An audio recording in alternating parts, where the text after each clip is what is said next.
My dear friends, welcome you in Dhara classes. BA fourth semester के हमारे student जो हमारे फ्रेंड्स हैं वो ध्यान देंगे। जो बीए फोर्थ सेमेस्टर में इंग्लिश लिए हुए हैं, इंग्लिश लिटरेचर को लिए हुए हैं, उनके लिए वीडियो बहुत ही इंपॉर्टेंट होने वाला है। इसमें आपको पूरा सिलेबस बताया जाएगा तथा पाठ्यक्रम को विधिवत समझाया जाएगा कि किस यूनिट को आपको कितना पढ़ना है और कैसे पढ़ना है, क्या करेंगे आप। ये सारी चीज़ें आपको पूरी तरह से डिटेल में बताई जाएंगी मित्रों। तो मैं चाहूँगा कि ये वीडियो स्टार्ट करने के पूर्व यदि आप चैनल पे नए आए हुए हैं तो चैनल को लाइक और सब्सक्राइब अवश्य करेंगे, जिससे ये वीडियो आप तक पहुंच पाए और जो भी टॉपिक, जो भी सिलेबस के अनुसार जो भी चीज़ें आपको बताई जाएँ, सारी चीज़ें आप तक पहुंच पाएँ तथा अपने फ्रेंड्स के बीच में शेयर अवश्य करेंगे इस वीडियो को। तो हम चाहेंगे कि चैनल को लाइक और सब्सक्राइब करके अपने फ्रेंड्स के बीच में शेयर अवश्य कर दें तथा कमेंट के रूप में हम तक अपनी प्रतिक्रिया को अवश्य प्रेषित करेंगे मित्रों। तो हम स्टार्ट कर रहे हैं syllabus BA fourth semester English. तो देखेंगे यहाँ पर इंडियन लिटरेचर इन ट्रांसलेशन, ये आपका पेपर होगा जिसके अंतर्गत आपको क्या पढ़ना है, कितनी यूनिट का अध्ययन करना है, ये सारी चीज़ें आपको एक्सप्लेन किया जाएगा। इसके पश्चात आपको यूनिट के अनुसार वीडियो उपलब्ध कराया जाएगा मित्रों। आपको किसी प्रकार की डिफिकल्टी नहीं होने दी जाएगी। मैं आपको प्रत्येक यूनिट का अलग अलग तरीके से वीडियो प्रदान करूंगा, जिससे कि आप अच्छी तरीके से एग्जाम में अपियर हो पाएं। और यह वीडियो हमारा ऑल यूनिवर्सिटी यानी सभी विश्वविद्यालय के लिए इंपॉर्टेंट वीडियो होने वाला है। तो हम स्टार्ट कर रहे हैं मित्रों। यहाँ से देखेंगे जो आपका सिलेबस आपके लिए बहुत ही इंपॉर्टेंट बनने वाला है। यदि आपने सिलेबस के विषय में जानकारी प्राप्त कर लिया, आपको पाठ्यक्रम का पूरा जानकारी हो गई, पूरी तरह से आप उसको समझ गए, तो समझ लीजिए 50% आप परीक्षा में अंक पाने के अधिकारी बन जाते हैं। तो यहाँ पर देखेंगे ये फर्स्ट यूनिट जो आपको पढ़नी है, ये फर्स्ट यूनिट आपको ये देखना है इसमें कि इंट्रोडक्शन ट्रांसलेशन, यानी इंट्रोडक्शन ट्रांसलेशन यानी कि अनुवाद का की प्रस्तावना, अनुवाद के बारे में आपको विस्तृत रूप से बताया जाएगा। इसमें आपको ये देखना है a brief history. A brief history, brief का मतलब होता है संक्षिप्त, हिस्ट्री का मतलब इतिहास। ए ब्रीफ हिस्ट्री का मतलब होता है एक संक्षिप्त इतिहास एंड सिग्निफिकेंस ऑफ ट्रांसलेशन, और अनुवाद का महत्व। एक संक्षिप्त इतिहास और अनुवाद का महत्व, यानी कि सिग्निफिकेंस का तात्पर्य होता है इंपॉर्टेंस से, उसके महत्व से। In a multi linguistic and multi cultural society like India, यानी कि आपको मल्टी लैंग्विस्टिक का मतलब होता है विविध भाषी, यानी जो विविध भाषाओं में लोग जानकारी प्राप्त करते हैं, समझते हैं, बोलते हैं। तो इन ये multi linguistic and multi cultural society, और जो बहुभाषी यानी कि बहुभाषी लोग होते हैं, वो जो है बहुसांस्कृतिक यानी रूप से जो है मल्टीकल्चरल रूप से जो है भारत में समाज के रूप में यानी भारतीय समाज में जो है पाए जाते हैं। तो इनके विषय में आपको पढ़ना है कि ये brief history and significance of translation in multilinguistic and multicultural society like India, यानी भारत जैसे इंडिया में यानी भारत में जैसे समाज में जो है विविध भाषी और विविध संस्कृति को जानने वाले के लिए एक विशेष रूप से जो है महत्व ट्रांसलेशन के विषय में जानकारी देना, ये इंट्रोडक्शन ट्रांसलेशन के अंतर्गत मित्रों आपको पढ़ना है। इसको हमको समझना है कि किस तरह से हम इसको एक्सप्लेन कर पाएंगे।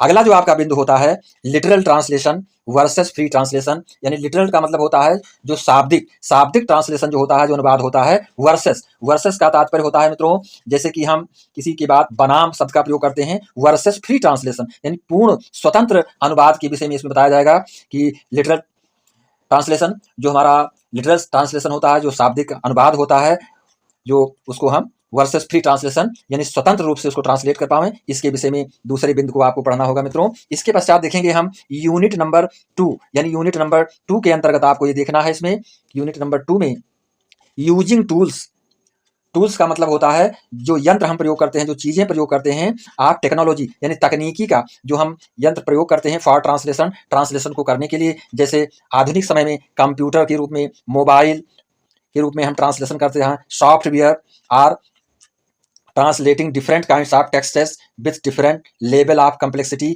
For the translator. तो यहाँ पर देखेंगे कि जो हम आधुनिक समय में, आज के समय में कंप्यूटर मोबाइल से ट्रांसलेट करते हैं, सॉफ्टवेयर ट्रांसलेटिंग करते हैं, सॉफ्टवेयर के द्वारा ट्रांसलेट डिफरेंट काइंड के जो विशेष डिफरेंट तरीके के जो हमारे टेक्स्ट होते हैं, जो हमारे मूल पाठ होते हैं, उन मूल पाठों का हम अलग अलग तरीके से ट्रांसलेशन करते हैं इनकी मदद से with different level of complexity, जो कि एक विशेष रूप से स्तर के रूप में, जो कम्प्लेक्सिटी के रूप में होता है, जो जटिलता के रूप में होता है। एंड फॉर ट्रांसलिटरेशन, जो कि हमारे लिए बहुत ही आवश्यक होता है। फॉर ट्रांसलेशन मतलब लिपि तंत्र यानी लिप्यंतरण, जो लिपि होती है हमारी, वो जो लिपि होती है उसको हम उसमें परिवर्तित कर देते हैं मित्रों। एंड फॉर ट्रांसलिटरेशन के रूप में उस लिपि को जो है उस भाषा में परिवर्तित करते हैं। तो इन चीज़ों के जो टूल्स हैं, इनके द्वारा जो है हम जो कार्य करते हैं उसी को यहाँ पर बताया गया है। ये यूनिट नंबर 2 के अंतर्गत आपको पढ़ना होगा। इसके पश्चात यूनिट नंबर 3 में आप देखेंगे कि यूनिट नंबर 3 में क्या पढ़ना है, आपको किस चीज़ के विषय में बताया जाएगा। तो यूनिट नंबर 3 में आपको ये देखना है कि इसमें जो है जो चीज़ें आपसे पूछी जाएंगी उनमें विशेष रूप से आपको ये देखना है कि हमें फिक्शन, यानी यूनिट नंबर 3 में आपको फिक्शन के विषय में पढ़ना है मित्रों। फिक्शन का तात्पर्य होता है नॉवेल यानी उपन्यास से।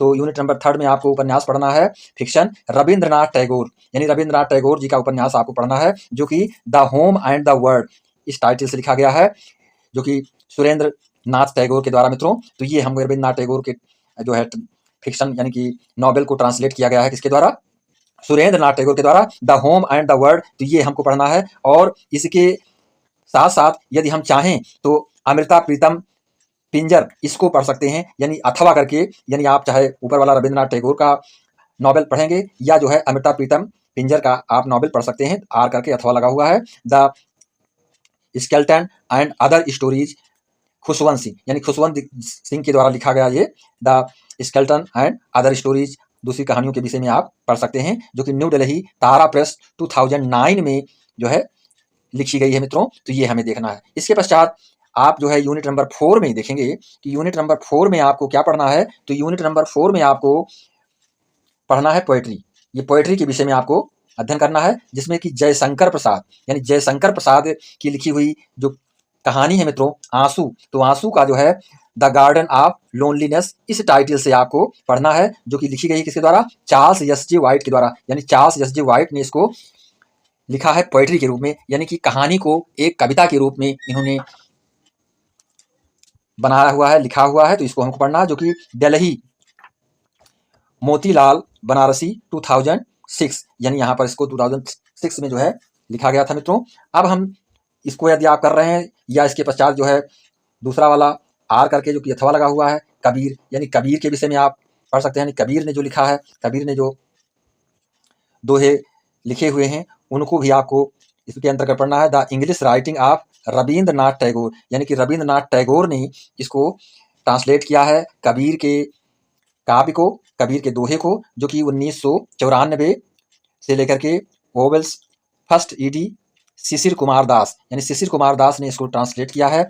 और साहित्य अकादमी वर्सेस 128125369 इस वर्सेस में इन्होंने इसको संकलित करके ट्रांसलेट किया है मित्रों, जो कि कबीर का लिखा हुआ लिखी हुए दोहे व उनकी साखी आदि इसमें आ गए हैं। तो ये चाहे हम पोएट्री खंड करेंगे, चाहे हम कबीर का, इसमें जयशंकर प्रसाद का या कबीर का, इसमें से एक ही आपको करना है। इसके पश्चात शॉर्ट फिक्शन जो आपका है, शॉर्ट फिक्शन का मतलब होता है लघु उपन्यास। जो लघु उपन्यास के रूप में मित्रों हम ये समझेंगे इसमें विषम साहिनी यानी भीष्म साहिनी का जो है अमृतसर आ गया, ये इन्होंने लिखा है, ये हमें पढ़ना है। अमृतसर आ गया, इसके लेखक कौन है, भीष्म साहिनी। और दूसरा है आपको जो पढ़ना है महाश्वेता देवी, यानी महाश्वेता देवी द हंट, द हंट ये उन्होंने लिखा है, इसको आपको पढ़ना है। ये शॉर्ट फिक्शन के रूप में आपको पढ़ना है, जो कि यूनिट 5 में होगा। फिर यूनिट 6 में देखेंगे, यूनिट 6 में आपको ड्रामा पढ़ना है, नाटक। तो इसमें आपको मोहन राकेश, यानी मोहन राकेश का लिखा हुआ नाटक आधे अधूरी इसको आप जो है हाफ बे हाउस के रूप में ट्रांसलेट किया गया है, जिसको कि आपको पढ़ना है मित्रों। इसके पश्चात सेकंड जो ड्रामा आपका है विजय तेंदुलकर, तो विजय तेंदुलकर को कन्यादान के रूप में ट्रांसलेट करके, जो कि विजय तेंदुलकर ने इसको कन्यादान के रूप में ट्रांसलेट किया है। तो ये यूनिट नंबर 4 के अंतर्गत आपको पढ़ना है, यानी लघु नाटिका के रूप में। तो यहाँ पर ये देखेंगे। इसके पश्चात यूनिट नंबर 7 में आपको जो पढ़ना है, यूनिट नंबर 7 में देखेंगे कि यूनिट नंबर 7 में आपको पढ़ना है मित्रों ट्रांसलेशन प्रैक्टिस, यानी ट्रांसलेशन प्रैक्टिस अनुवाद का अभ्यास हमको करना है, जो कि फर्स्ट में देखेंगे आप कि 1 passage for translation Hindi to English, एक पैसेज जो होगा उसको आपको हिंदी से इंग्लिश में ट्रांसलेशन करना होगा, अनुवाद करना होगा मित्रों। तो ये आपको करना है, आपके कोर्स में आ रहा है। इसके पश्चात 2 नंबर में देखेंगे 1 stanza for translation English to Hindi, और इसमें एक पैसेज दिया जाएगा, जो कि पैसेज को आपको हिंदी का पैसेज रहेगा, उसको आपको ट्रांसलेट करना रहेगा इंग्लिश में। और दूसरे में आपको एक स्टेंजा रहेगा, जो स्टेंजा को आपको ट्रांसलेट करना होगा हिंदी में। तो ये एक स्टेंजा दिया जाएगा जिसको कि तो देखेंगे इसमें एक स्टेंजा दिया जाएगा। स्टेंजा का मतलब होता है जो मित्रों ए ग्रुप ऑफ 4 लाइन्स, इसको छंद भी कहते हैं।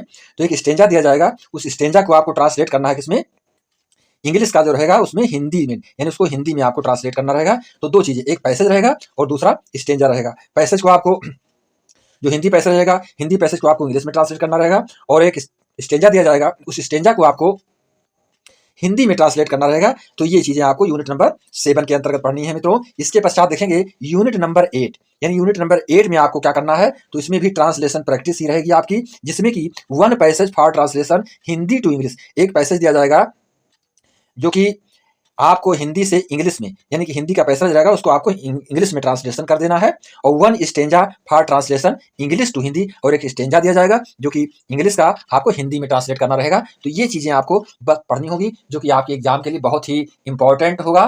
तो मित्रों, यदि आपने अपने सिलेबस को अच्छी तरीके से समझ लिया, क्या हमको पढ़ना है, कितना पढ़ना है और कैसे क्वेश्चंस किए जाएंगे, तो आपका समझ लीजिए कि 50% आप पूरी तरह से पक्के हो जाते हैं कि हमको अंक अच्छे प्राप्त होंगे। तो मैं चाहूंगा कि आप वीडियो को पूरी तरह से देखेंगे तथा चैनल को लाइक और सब्सक्राइब करके अपने फ्रेंड्स के बीच में अवश्य शेयर करेंगे, तथा कमेंट के रूप में हम तक अपनी प्रतिक्रिया को अवश्य प्रेषित करेंगे। धरा क्लासेस में आपको पूरी तरह से सेटिस्फाई किया जाएगा, और अगले वीडियो में मैं आपको टॉपिक से संबंधित वीडियो प्रदान करूंगा, जो कि हर एक यूनिट का अलग अलग वीडियो आपको मिलेगा, जिससे आपको पूरी ही आसानी होगी और उसको आप तैयारी करके अच्छी तरीके से समझ सकते हैं, पढ़ सकते हैं। आपको हमारी प्लेलिस्ट से सारी चीजें उपलब्ध हो पाएंगी। ग्रामर से संबंधित टॉपिक को भी मैं एक्सप्लेन किया हूं, तो ग्रामर से संबंधित टॉपिक को आप हमारी प्लेलिस्ट से प्राप्त कर सकते हैं। टेंसेस के विषय में, एक्टिव पैसिव के विषय में, और सारी चीजें जो भी ग्रामेटिकल पॉइंट ऑफ व्यू हैं, वो सारी चीजें मैंने आपको ऑलरेडी दे रखा है। तो मैं चाहूंगा कि आप चैनल को लाइक और सब्सक्राइब करेंगे तथा अपने फ्रेंड्स के बीच में शेयर अवश्य करेंगे। क्या हमें पढ़ना है, क्या आवश्यक है, ये सारी चीजें आपके सिलेबस के भीतर जो भी बताई गई हैं, इसे आपको ध्यान रखना है। जो आपका पाठ्यक्रम है BA 4th semester for BA second year English literature के हमारे जो स्टूडेंट हैं, उनके लिए मैं धन्यवाद देना चाहता हूँ। Indian literature in translation. Thank you very much. नमस्कार, जय हिंद, जय भारत।